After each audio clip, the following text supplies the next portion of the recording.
because I like walking, I like to power walk. I put my son in the pram and the pushchair, and I just walked.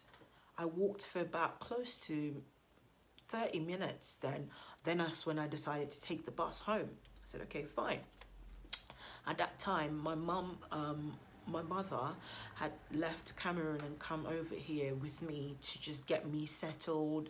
My auntie that was already in London was also available. I was living with her, and we were just getting to know each other as well.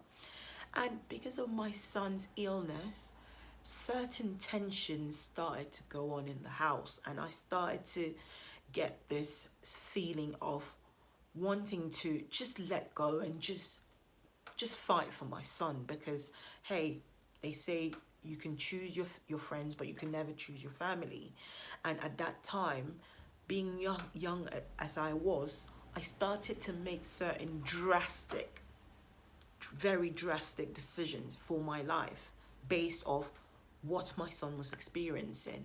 So if you're being told that your son is dying, the next thing you would have to do, a normal person will have to find family members around them to support them.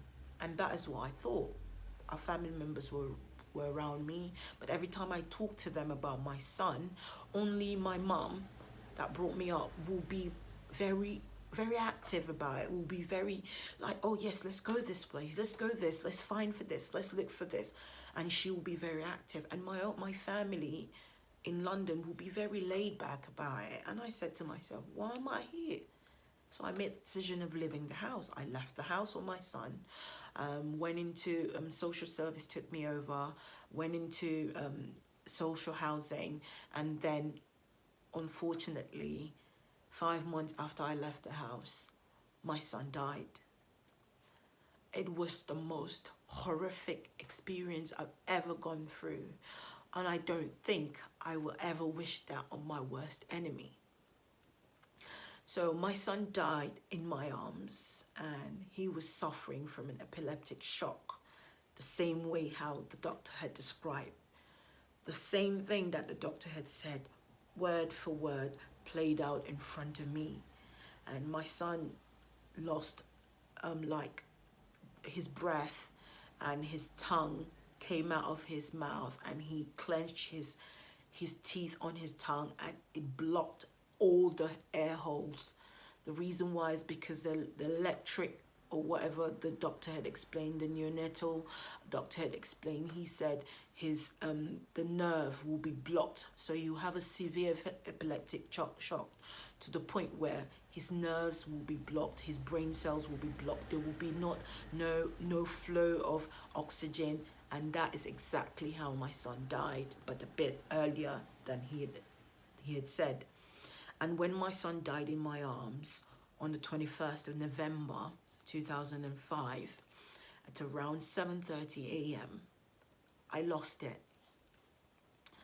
I remember I was screaming in the house, and I was shaking, and it was my neighbor that came out, and she had to calm me down and call for the ambulance. When the ambulance service came, he was still breathing. But his airway had been blocked completely, to a point whereby you could see the veins on his neck popping out. So they put me in the ambulance, put him on my lap, and the nurse and the ambulance lady was actively. And this is when I knew that medical services are one of the greatest services that you can have in any country. The woman was crying, I was crying, but she was still working on my son. When we went to the emergency hospital, there were already doctors ready to go.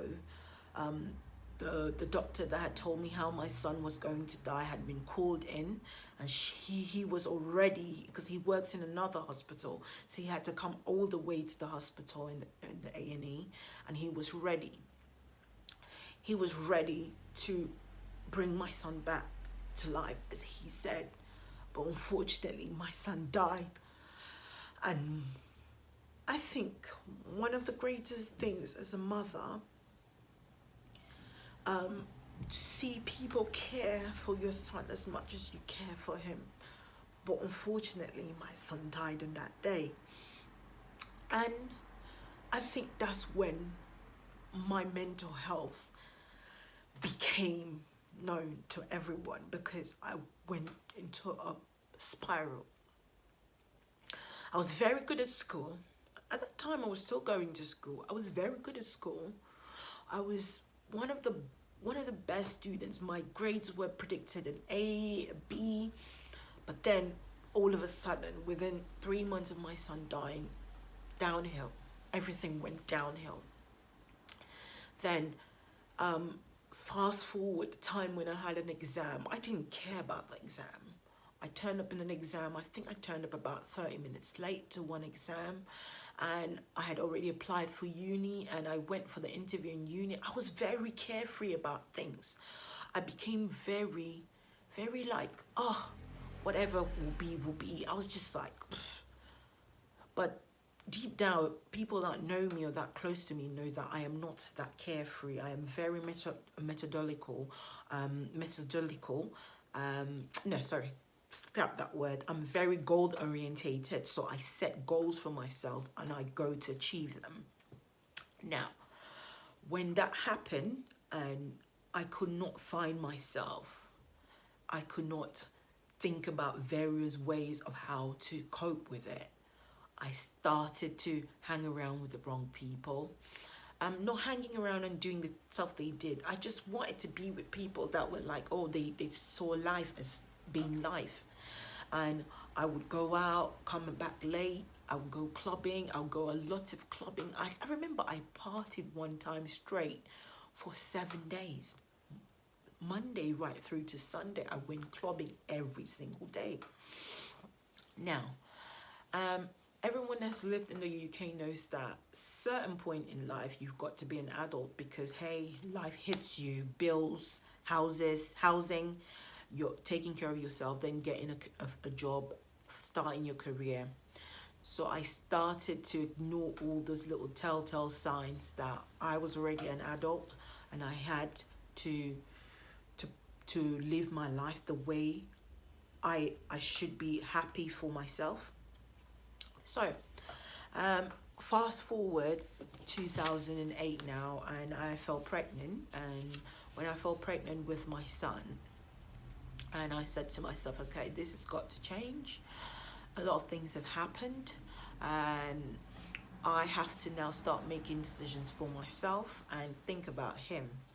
So I moved in with his dad, and we started building a life together, and my son was born in 2000.